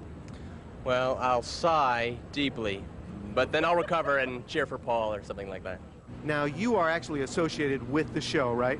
I'm with CBS, actually, but... And you are a page for the Letterman show. Right. So tell us, is he going to do stupid pet tricks or not? I can't even say that. I haven't seen it yet. Well, as you can see, security's very tight here. Even the people closest to Mr. Letterman aren't saying a thing. How old are you? I am 26. You know, they hope you are the young person, female, who will add to the ratings for him. I'm ready. I'm there. Of course, David Letterman's not the only man who'll be checking the ratings in the morning. Jay Leno, the guy who got the show Letterman wanted, cares a lot. So does Arsenio Hall, whose show has already been bumped into later, less lucrative time slots by some of the CBS affiliates. As does Chevy Chase, whose new show debuts next week on the Fox network a half hour earlier at 11 p.m. And then there's Ted Koppel, whose ABC Nightline program is now the closest thing to real competition The Tonight Show has. Of course, now everybody at CBS hopes that situation has just changed. The theory would be that Ted Koppel might win because all these other talkers would get smaller slices of the same pie. I just talked to Lawrence Tisch, the head man at CBS, before we walked in, and I posed that theory to him, and he said, that's interesting. It would be challenging. I don't think it'll happen. We'll find out what happens when all of you people vote with your remotes. A little later this evening, we'll be back, of course, on the 6 o'clock news with even more, and tonight a report on how people thought the show was on Channel 2 News at 11. Back to you guys. Maury, I hear if the show bombs, you're ready to step in. Yeah, I might be ready to step out after those questions I asked Mr. Tisch. Hey, Maury, did Bob and Mike ever get in there, or are they still waiting outside? Bob and Mike, the two guys, I don't know yet. There's about a couple of more minutes. Those people are still waiting with tickets now. Tape time is at 5:30, so they've got to get them in before they could let any of the standby people in. I wouldn't hold my breath. Do you think it'll be like this every night? No. No. Oh, I think it will early. By the way, CBS honchos and suits, as we call them in the industry, are not in there packing the audience. Letterman stipulated he didn't want that to be what the audience, he wanted his audience to be like it'll be throughout the year. So a lot of the executives are in a little bar right next door, and they're going to be watching on a TV set. Okay. Right, very democratic show. Well, you'll be able to, thanks, Maury. You'll be able to judge for yourself whether Letterman has lived up to all of this hype. The Late Show with Letterman begins at 11:35 tonight, in case you've been on the planet Mars. That's right after Channel 2 News at 11 with Ernie and Dana. We've heard a little bit about that program, haven't we? Later on in this broadcast, Michelle Marsh will sit down one-on-one with Letterman and hear what he has to say about his new program. Coming up next here, let the late night war begin. Right now, David Letterman is about 22 minutes into taping his first show for CBS at the Ed Sullivan Theater on Broadway. And up next, Michelle Marsh talks with Letterman about the days and one hopes the years ahead. You're looking live at the historic Ed Sullivan Theater in Midtown Manhattan, where right now the long-awaited Late Show with David Letterman is taping its opening night broadcast. They're in the first half hour, and while we cannot get you tickets, we can offer you something that comes real close. Channel 2's Michelle Marsh recently sat down with Dave for a personal chat with the man who would be king of late-night television.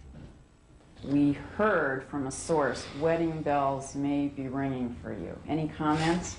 I was married earlier today in Chinatown. She's down there waiting for you now? That's right. We have to go back and finish up the ceremony. With the dumplings. Yeah. So, all right.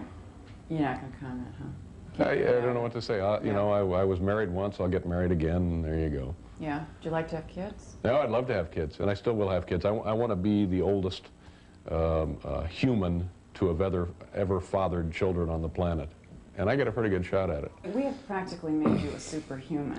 You are the czar of late-night TV, Dave. I mean, how can a mere mortal withstand this kind of pressure? It can't be done. And I think what's going to happen is I can feel it, I can sense it when I leave the building, when I'm out on the street. It's like people have seen something otherworldly. You know, it's like, oh my God, from what planet, from what solar system has this being? But what will happen when all of these people who now succumb to this phony, pumped, artificially stimulated media hype and tune in to watch the show, within 2 or 3 minutes they'll realize, oh, it's nothing. So it'll all settle down. It'll die down. Yeah. But be honest, are you nervous right now? No, I'm not. I'm too, you know, I ought to be. And maybe if this was my first job, I'd be a little nervous, but I'm just not. I've been through this before. And I'm confident that, you know, one of the nice things about this, and one of the real reasons, forget all of the hype, forget all of the publicity, the only real reason to watch the new show early on, you're going to see unbelievable, crippling production mistakes.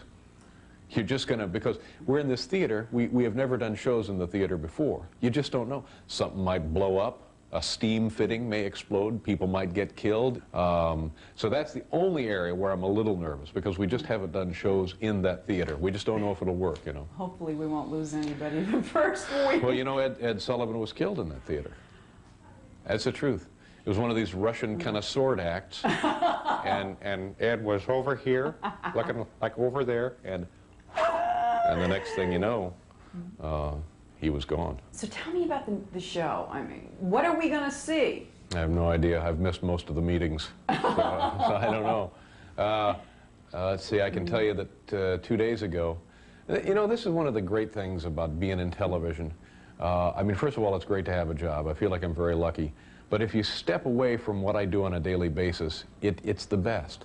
2 days ago, in my office on a conference room table, I wrestled Andy Rooney. You know, you don't get that in every other job. No. You know, there's not many jobs where that would come up, that you're wrestling a 70-year-old television journalist. Gosh, if that was a high point in David Letterman's career, he's in big trouble. We had fun, though. I was surprised at one thing about David Letterman.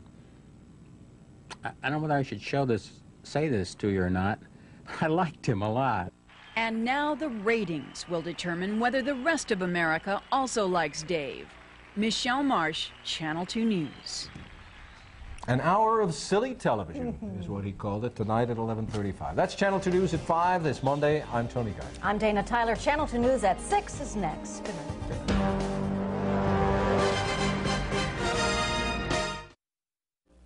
Well, after months of hype, it is finally opening night for David Letterman. After months and months of preparation, the Late Show premieres tonight on CBS, and Channel 2's Maury Alter is live at the Ed Sullivan Theater, where the show is being taped right now. How are things going, Maury? I wonder if we're really on. I'm not hearing it, but I see myself on TV in the little monitor, and I'll bet we're really on TV. So I'll just tell you, even though I can't hear, that right across the street is the David Letterman Show. Taping has already begun. There's been a lot of excitement in the middle of the show. Letterman stuck his head out the side door. 5,000 cameramen proved that they could all run into each other at one time. We may have some video at 11 o'clock about that. Bill Murray was up on a balcony earlier, sticking his head out the window and talking. It looks like they're having fun. We don't know. We don't get to see. In a little bar right next to the, there's Bill Murray. Quick shot of Bill Murray clowning around during the show. And in a little bar that's right next to the theater are all the CBS brass. Everybody who's important in the company is in there right now, huddled inside that bar watching, because, among other things, Letterman insisted that that not be the crowd in the audience. And we have Lawrence Tisch, the chairman of CBS. Some people have said, you know, that he might slice up the same audience and a Nightline could win. Well, that makes it more interesting. I love competition. And a nice tie, by the way. Thank you. Now, where'd that tie come from? I don't know, but it's an old Egyptian design that really is a replica of maybe CBS. I came from this design. The Egyptians had cable that early. Very early. Thank you. I think I'm going to tell the chairman of CBS it's not a nice-looking tie. Anyway, they're all excited. They're all predicting that this will be successful. Of course, it's very important at CBS that this does work, given the money that's been invested. They hope it will improve the entire performance of, to some extent, the entire network schedule, which is already in pretty good shape. Anyway, tonight at 11, we'll talk to people who will be emerging shortly to tell us what they thought of the first David Letterman show. That's on Channel 2 News at 11 tonight. Back to you guys. Maury can't hear us, but I'm sure you're having a great time down there. We'll check back with you tonight at 11 o'clock. Perhaps you can hear us. All right. David Letterman premieres tonight at 11:35 here on CBS, but some folks in the New York City area have already seen the show, which was taped a little earlier today. They lined up outside the old Ed Sullivan Theater, which is now David Letterman's brand new home, and there's a bust of him. Nobody wanted to believe that I got the tickets. This is incredible, and I'm going to see Dave Letterman. How many people can say that on the first show? Dave, I can't wait to see you tonight. David Letterman. Good luck. Well, we know the show won't be a bust. Letterman fans can rest easy. Dave tells me it's going to be the same show, the same attitude, with maybe a new trick or two thrown in. When David Letterman announced his $14 million move to CBS, he almost forgot someone. Oh, Paul. Hey, have you got a little extra for Paul? Or? Must have found the money, because Paul Shaffer is back as the hippest man on television. I have aspired to hip, if I may. I don't think I've really made it. All I can do is just admit to you how important the concept of hipness has always been to me. Join me, Paul, and the Dave Letterman dancers. What's he really like? He is like a gentle rainfall in a Japanese rock garden. Speaking of love, I think it was George Bernard Shaw who said you can't start it like a car, you can't stop it with a gun. He breaks me up, and it's not, you know, ho ho, yes sir. It's a little of that. Dave tells me a lot of the old late-night crew are making the move with him. Yeah, pretty much the same staff. In fact, look who's here. It's our stage manager, Biff Henderson. Biff, come on in and take a bow. Biff, all right. We expect a few new stupid pet tricks out of Biff, though. Yeah, well, Biff is endlessly entertaining, although it would be difficult to prove here today. New theater, but same show, same cast. Still, Dave revealed to me one major change he has planned. If I can tell you this, and I haven't told anybody else this, but the first night out, I'm going to be in an evening gown. I'm looking around. I have my eye on a couple of things, and it's not going to be cheap. It's not going to be showy. It's not going to be flashy. It's going to be tasteful, but provocative. What an exclusive, huh? Make sure you watch tonight and see if Dave picked out just the right evening gown. I hear Bill Murray helped him decorate his set, too. The Late Show with Letterman airs at 11:35 right after Action News Nightcast. A man in an evening gown with a cigar, how could it be anything but tasteful? And tonight, CBS makes good on its promise. Same Dave, better time, new station. On CBS This Morning, it was the warm and tender Dave who stopped by. Letterman talked about family things like getting married and settling down and having a baby. He didn't talk about it? I thought he talked about it. Well, he did, but we don't have the tape to show you, unfortunately. I'm sorry about that. I apologize.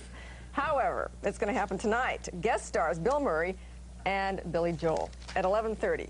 Top 10 reasons why that tape didn't come up. Yes, number one, we couldn't find it. Right. Number two, we couldn't find it. that's tonight at 11:30. Be sure to tune in. Tomorrow noon, actress Sheila Kelly from LA Law will be here with our Pet of the Week.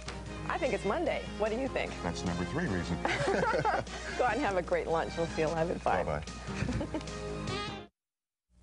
David Letterman's new late-night talk show debuts tonight here on CBS right after Action News, and he has some new digs at the old Ed Sullivan Theater. But as our Steve Rambo reports from New York City, he's still the same old wacky guy with the same old devoted fans. It may as well have been a winning lottery ticket to this bunch. Die-hard Letterman fans who've endured a network change, a name change, and 4 months of reruns will get to see their man tonight. We woke up at 5:30 this morning and came down and got some breakfast and hopped in line. There's nobody here. Is it worth 6-7 hours in line? Oh, yeah, I'm having a good time. I'm watching all the reporters, and it's fun. Just walk in the door. I'm really bad. I know, you can't go in. This is fun. No ticket, no entry, no matter what. CBS execs have sealed off the Ed Sullivan Theater to all except construction crews. But they've got a lot to say about the new Late Show. It's revitalized us as much as it's revitalized this city block. So the bosses are excited, the fans are excited, and so is the press. Anxious for news, any news. Here, a pedestrian gets hit by a taxi. Then, the stuff they came for. Billy, what are you going to play? What are you going to play? Come on through here. Never done a late night show before. Billy, watch the pushing, please. Watch the pushing. The press even brought news. This butter bust of Dave was carried here by a Minneapolis reporter hoping for an interview. David, of course, is thrilled to be immortalized in cholesterol, but because everything's so crazy that he did not want to actually let me walk up and give it to him. Oh, thank you ever so much. In a little more than an hour, these die-hard Letterman fans will be on their way out of the Ed Sullivan Theater after seeing the first taping, and CBS execs will be hot on their heels looking for reviews, trying to find out if The Late Show with David Letterman will be the late-night savior for CBS. Steve Rambo, Channel 2 Action News. Talk about your stupid human tricks. It's been a bleak summer for die-hard Letterman fans, but tonight that wait is over. Action News has more on tonight's premiere live in New York City with Larry Minty. Larry.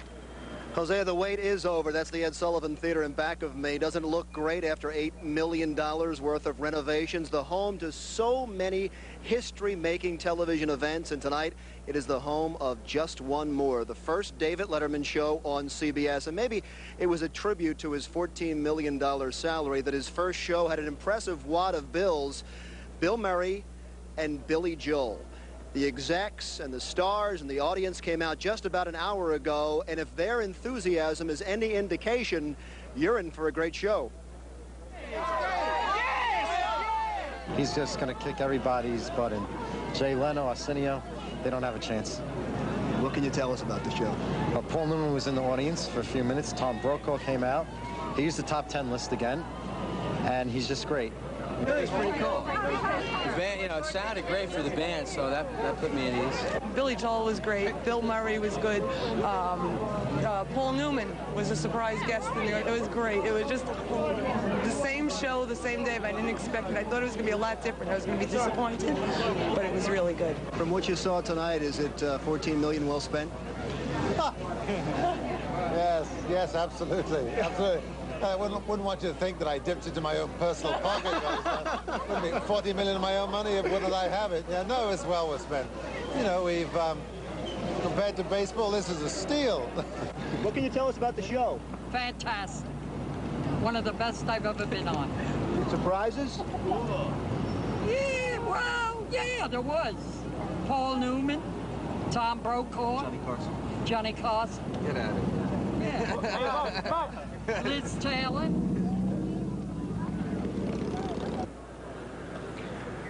The Paul Newman and Tom Brokaw part was true. The Liz Taylor, Johnny Carson part was not. That was just a joke. What is not a joke is, you see that McGee's Pub right there underneath the Late Show?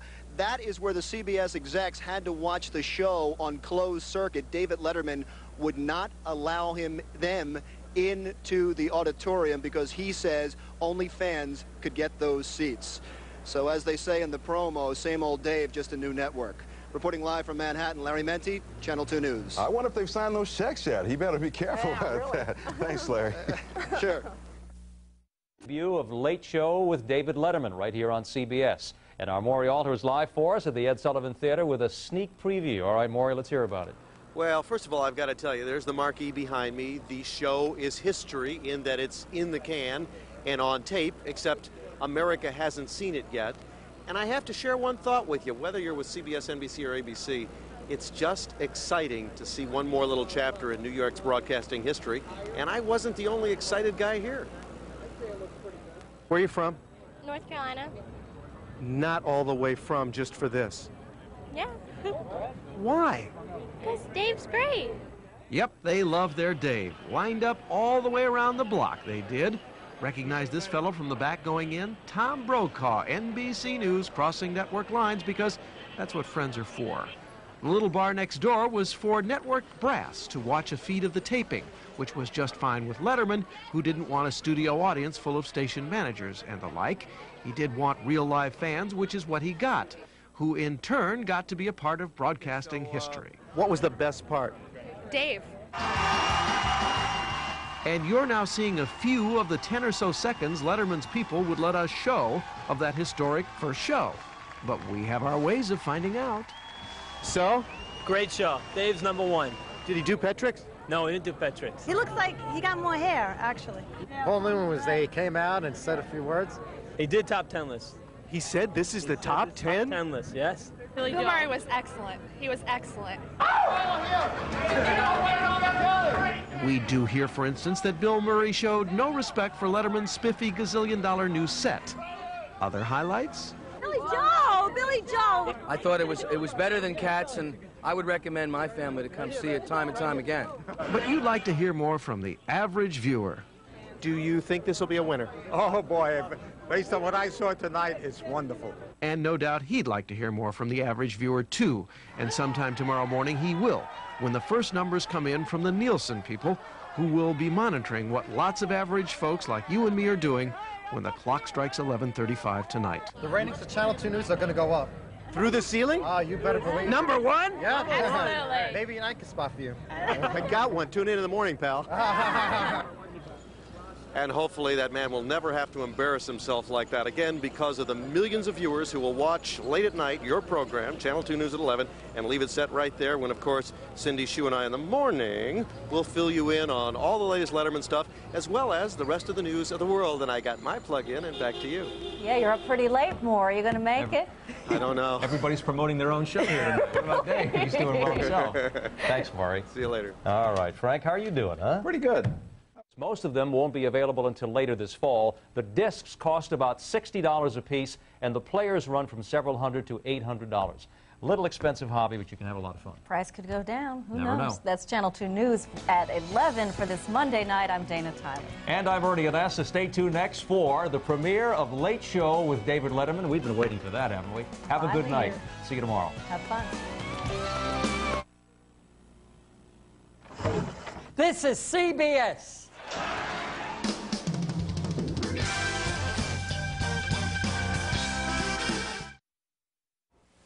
David Letterman is king of late night, at least for his CBS debut show. Preliminary ratings show that Letterman's Monday night premiere drew almost 3 times as many viewers as Jay Leno's show on NBC. Of course, it's much too early to tell if Letterman will retain a commanding lead in the months to come. But as Jill Brooke reports, the comedian's first outing for CBS had the feel of a winner. It was the hottest ticket in town. We felt like we won the lottery. And fans came from all over the country to see the premiere of David Letterman's late night show for CBS. I'm from Boise, Idaho. Hershey, Pennsylvania. Gainesville, Florida. Lamarck, Texas. And while they waited in line for hours, there was plenty of outside entertainment. A would-be Marilyn Monroe. I wanna be kissed by you. Gifts came from near and far, many inspired by Letterman's trademark wackiness. From a Minnesota State Fair, a sculpture made from butter. For months now, the late-night wars have been hyped in the press, and finally the battle began with Letterman's debut. His guest was Bill Murray, who was at Letterman's side when the show was launched at NBC over a decade ago. With typical sarcasm, Letterman made a joke out of NBC's claim to own parts of his act. And legally, I can continue to call myself Dave.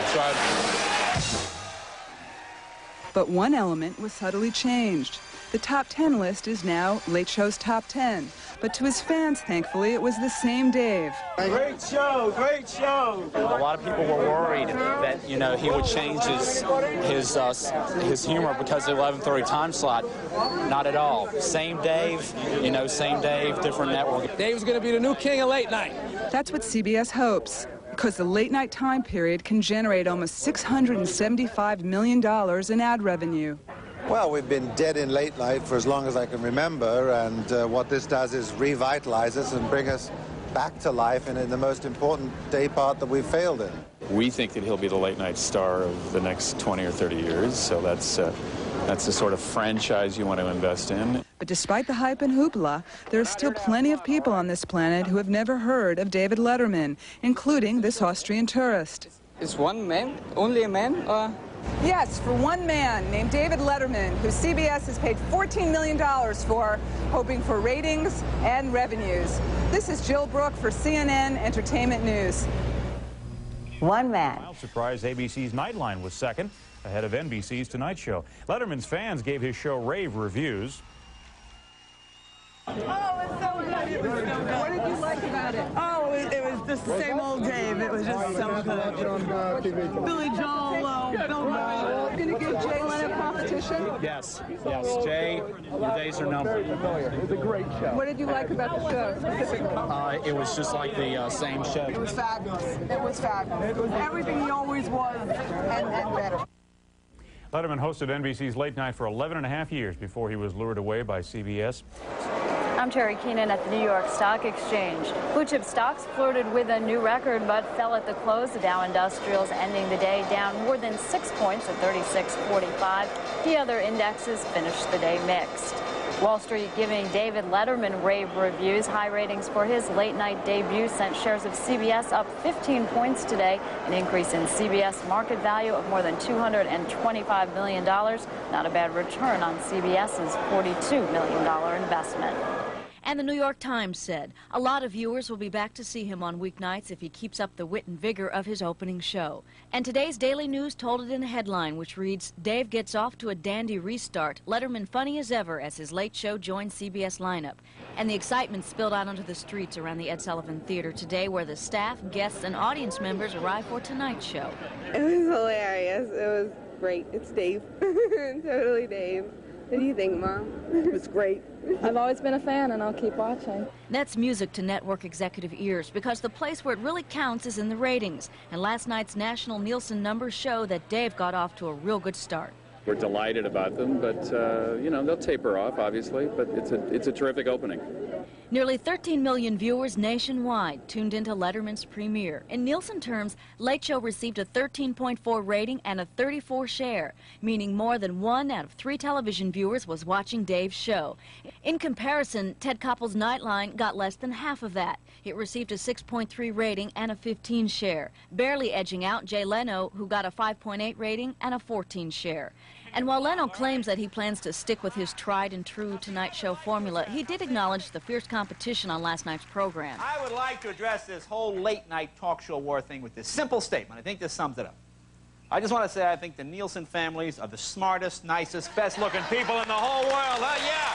But Leno's attempt to butter up the Nielsen families did not sway the folks in our area, where the ratings were 2 points higher than the national figures. The New York metropolitan area gave Letterman a 15.7 rating and a 35 share, proving to anyone who for the past 8 months has witnessed the most frenetic battle for late-night viewers in TV history that round 1 goes to David Letterman. If you're wondering what Dave's going to do to follow up his big debut show tonight, he's going to welcome Robin Williams and John Mellencamp to Late Show. That begins at 11:35, following Channel 2 News at 11 o'clock. We'll see you tonight at 11. It was really a great show last night, and I'd say that even if I didn't work here. Okay. A lot like the old one, I guess the formula is if it ain't broke, don't fix it. That's Channel 2 News at 5. I'm Tony Guida. Thanks for being with us. I'm Dana Tyler. Now Channel 2 News at 6. Good night. You know, a couple of months ago when we joined the CBS staff, it was very exciting. In fact, it's still exciting to be part of the CBS television family. And early on, when we moved into our offices here, we got a visitor to the facility, and we were all honored and thrilled. And he just wanted to come by, and he said, if you'd like, I'll go from office to office with you. I'll meet your staff members. If they have any questions they would like to ask me or anything they want to discuss, I'm here to do that because it's my way of welcoming you to the CBS family. And that man was Andy Rooney. That's right. So here now, ladies and gentlemen, join me and my staff as we spend a few minutes with Andy Rooney.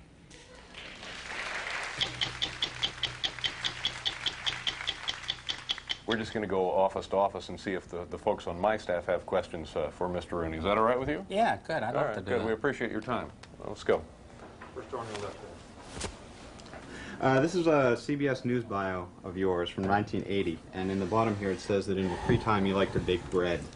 Yeah. I'm just wondering if A, is that true, and B, do you have a favorite recipe? I don't do much about recipes. If you need a recipe, the chances are you can't cook.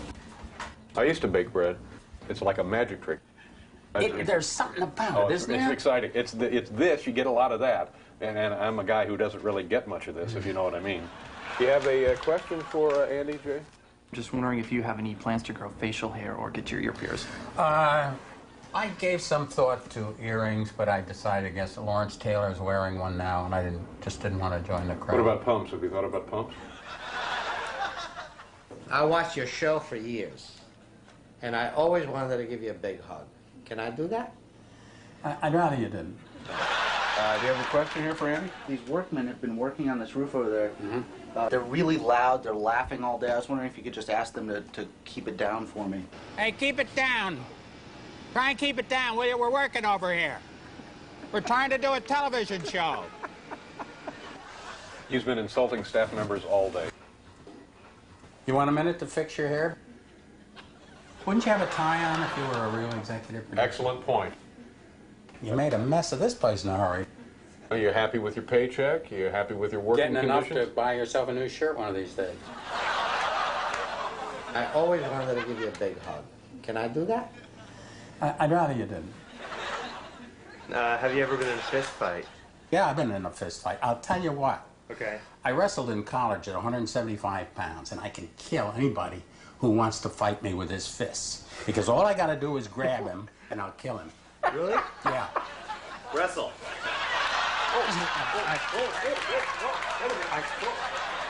You ready? Yeah, I'm ready. Right. Oh. Can I also just show you a cute bit of video? Oh, look, it's a kitty. Mr. Rooney doesn't like cats. Do you have a question for Mr. Rooney? Well, yeah, actually, since I just finished lunch, I was just wondering, do I have anything in my teeth? Oh, Spike, please. Spinach, no. No, you're fine. I always wanted to give you a big hug. Can I do that? I'd rather you didn't. Wait a second, what is that, Andy, what is that cologne? No cologne. Would it be physically possible for an eagle to lift a human baby? No.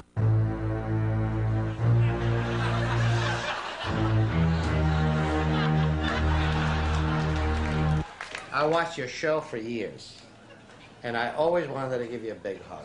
Can I do that? Okay. All right. Why not? Yeah, I got nothing to do today.